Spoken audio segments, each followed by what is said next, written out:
Some things may have been anticipated, others came as a surprise. There are the uprisings and protests across Iran.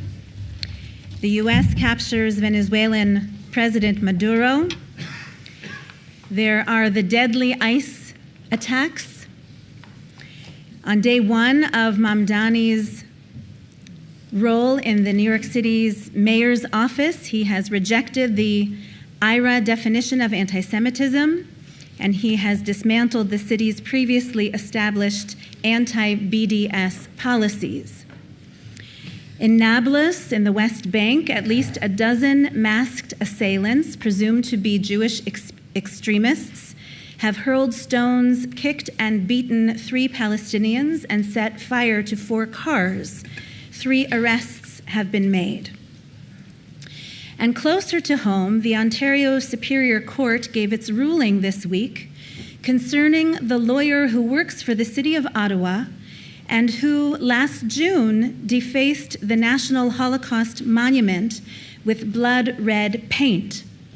The judge has said that it could not be proven that the vandalism was motivated by hate. As New Year's Eve approached, I heard a number of Canadian friends and congregants say that this was the first time they did not greet the new year with optimism. Instead, there were feelings that we didn't know if things would get better, and God forbid, they might even get worse. So 2026 has been met by many with trepidation and a lack of confidence in our shared future.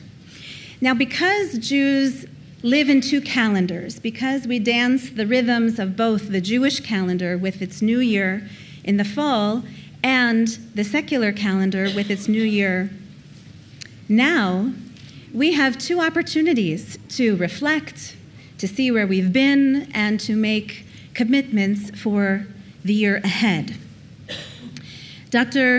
Reverend Dr. Martin Luther King spoke at many Reform congregations in the 1960s, including Holy Blossom Temple.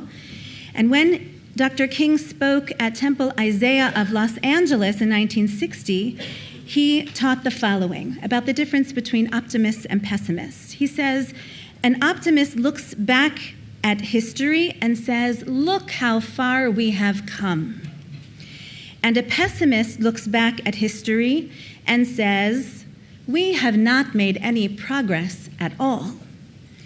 King explains that both the optimist and the pessimist can then get stuck and do nothing, because the optimist looks back and says, look how far we've come.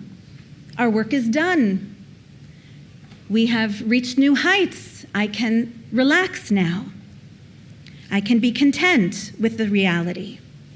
The pessimist looks back and says, we haven't made any progress at all, and any effort is fruitless, because I know we've tried and we didn't advance in any way, and so I will just sit down and rest. But the realist, Dr. King teaches us, the realist is the one who blends the 2 and draws energy from them both. The realist sees evidence that strides are possible. The realist says, look how far we've come, and so we can continue with this momentum. We can continue along this trajectory towards a better future. Strides are possible. And the realist can also look back at history and say, we haven't made much progress at all, and therefore we must redouble our efforts. We must strengthen our alliances and plan for a stronger future. So that is Dr. King's teaching to us at this new year, to say, let's be realists. The Jewish calendar is marked this Shabbat with the start of a new book, the book of Exodus. Its themes speak to this moment, about how tyrants can rise in power and how they can fall from power. Remember, in the book of Genesis, Egypt is not a bad place. It was a place of plenty. It only becomes the Beit Avadim, a slave house. It only becomes a place unable to see the infinite value of every human being when a new king arises who knew not Joseph. So this is both hopeful and dark at the same time. On the one hand, it teaches us that no country and no people is inherently evil. There was nothing inherently wicked about Egypt. And therefore, we are taught that everyone is redeemable, that change can come sometimes swiftly, that change can come sometimes incrementally, but every country and every people is redeemable. And on the other hand, we learn from these early chapters of the book of Exodus that a pharaoh can rise to power and claim power that is unchecked and can do swift and serious damage. Both things are true. Another insight I'd like to share with you is thanks to my sister, who shared with me an insight from one of her rabbis, Rabbi Bill Hamilton of Brookline, who looks at the scene at the burning bush. And there are a number of questions that are asked and answered there. Two of them, Rabbi Hamilton lifts up for us. At the burning bush, God says to Moses, "Now the cry of the Israelites has reached me. I have seen how the Egyptians oppress them. Come, therefore, I will send you to Pharaoh, and you shall free my people, the Israelites, from Egypt." And Moses answers with a question, a great Jewish tradition, to answer with a question. Moses says, "Mi ani." Who am I that I should go before Pharaoh to free the Israelites from Egypt? This question, mi ani, is a question of humility. Who am I? But it is also a question of identity. Mi ani, who am I? So we should be asking the same question of ourselves. When the world order seems to be shifting, in some places for the better, in some places for the worse, let us ask, mi ani, who am I now?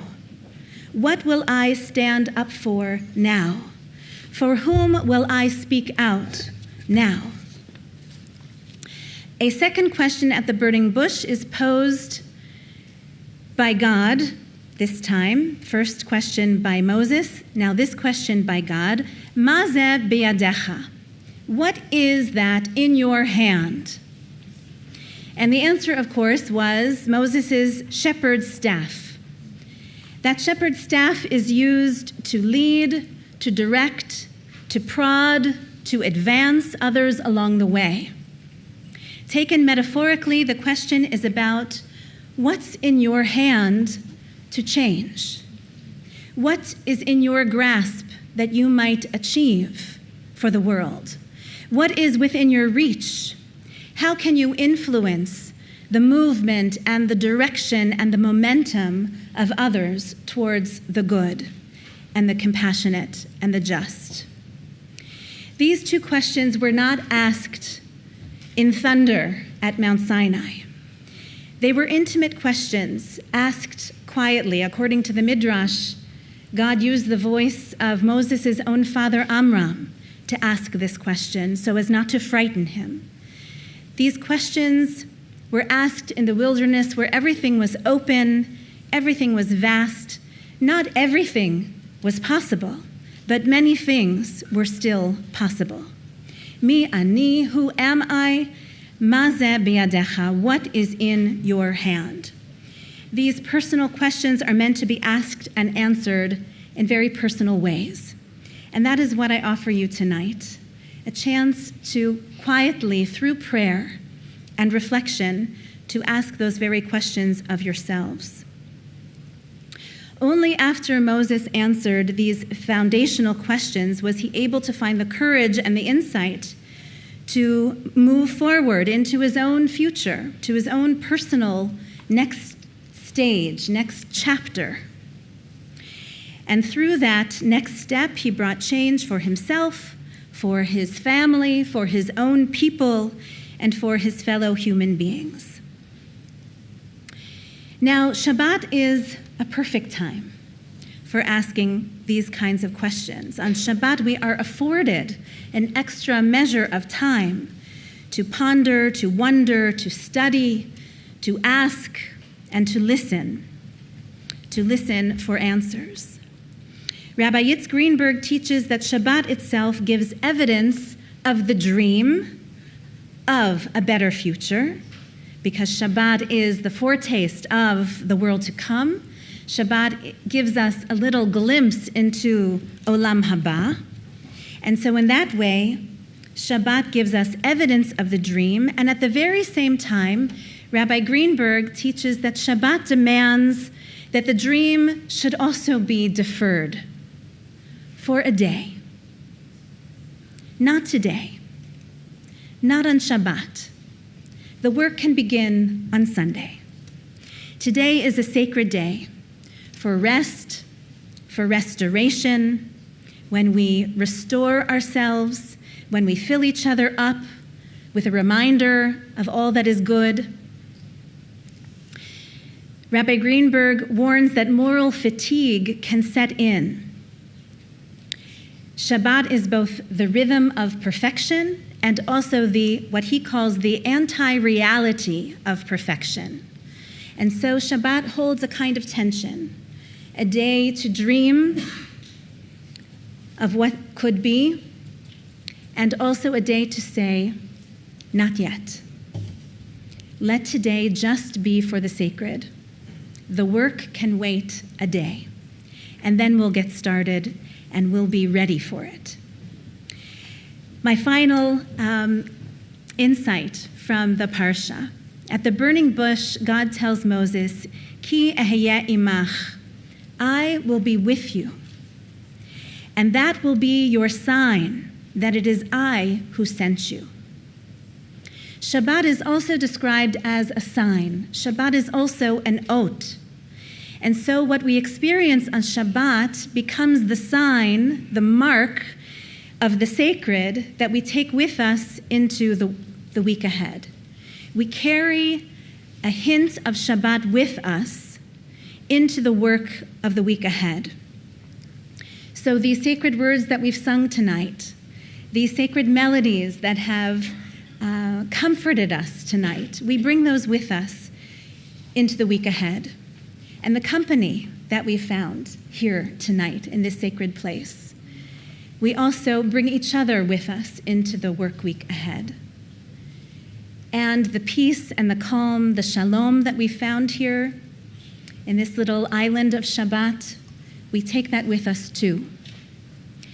And the open-heartedness, the open-mindedness that we find on Shabbat, because we have the time to be patient and curious, that too will take with us into the work week ahead.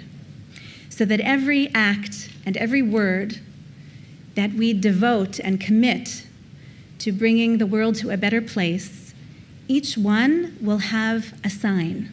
Each one will carry a mark of the sacred. That is my prayer for each and every one of us this Shabbat. Shabbat Shalom.